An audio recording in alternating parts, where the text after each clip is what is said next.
છાપા અમે લડી લેવા તૈયાર. તમે એક નિર્દોષ દીકરીને પટ્ટા માર્યા છે. અનેક ઘટનાઓમાં ન્યાય નથી અપાવી શક્યા ભાજપ વાળા. અમે લડ્યા, અમે ન્યાય નથી અપાવી શક્યા. મેં અનેક ઘટના ગણાવી, આવેદન પત્ર, નિવેદન, ધરણા, રેલી, સભા, સરઘસ, ન્યાય નહીં. ઘટના ચાહે બળાત્કારની હોય, ઘટના ચાહે લૂંટની હોય, ઘટના ચાહે મારામારીની હોય, વ્યાજ માફિયાના ત્રાસથી દવા પી જાય, લોકો આત્મહત્યા કરી જાય, ઘટના ચાહે કોઈ પણ હોય, ન્યાય નથી મળતો. અમે બહુ કોશિશ કરી, અમે પણ ન્યાય નથી અપાવી શક્યા. એની હું બધાની બે હાથ જોડીને માફી માંગુ છું કે અમે નથી ન્યાય અપાવી શક્યા. એનો મને અફસોસ છે, હું માફી માંગુ છું. અને આ અમરેલીની દીકરીને જે પટ્ટા માર્યા છે, હું એમ માનું છું કે હવે ગુજરાતની સભા સુરતમાં ભલે હોય, આ સંબોધન આખા ગુજરાતને છે મારું. હજુ આપણો આત્મા નહીં જાગે તો કેદી જાગશે? આપણો આત્મા જાગી જવો જોઈએ કે આ શું તમાશો હાલે છે, આ કેવી રીતે હાલે?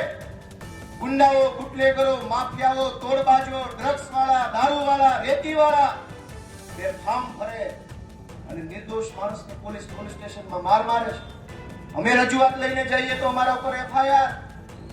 એટલે મેં નક્કી કર્યું છે કે ગુજરાતનો આત્મા જગાડવાનો છે દોસ્તો. અને મેં નક્કી કર્યું છે કે અમે ન્યાય નથી અપાવી શક્યા દીકરીને. અને એટલે દીકરીને જે પોલીસે પટ્ટા માર્યા છે, જે પટ્ટા આજે હું ખાઈશ જાહેરમાં, અને મેં નક્કી કર્યું છે કે આ દીકરીના પટ્ટા માર્યા છે, પટ્ટા મને મળવા જોઈએ. અને ગુજરાતનો આત્મા જાગવો જોઈએ.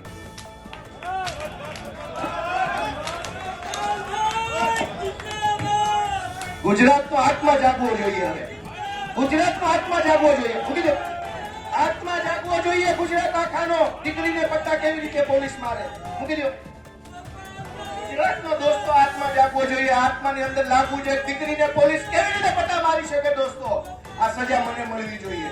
આ સજા મને મળવી જોઈએ. જેને જેને દીકરીઓ, ગુજરાત આખાની દીકરીઓ પર અત્યાચાર કર્યા, સજા મને મળવી જોઈએ. દોસ્તો, અમે ન્યાય નથી અપાવી શક્યા, એનો મને અફસોસ થાય છે. અમે ન્યાય નથી અપાવી શક્યા. દોસ્તો, હું ગુજરાતનો આત્મા જગાડવા માંગુ છું. કોઈ અમને જિંદગીભર મત ન આપતા, અમને હરાવી દેજો, પણ દીકરીઓને ન્યાય અપાવવા માટે તમારા આત્મા જગાડો.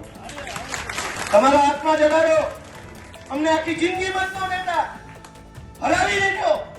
દીકરીને ન્યાય અપાવશો કે નહીં અપાવો? અમે મહાન નથી, કાલ મરી જઈશું.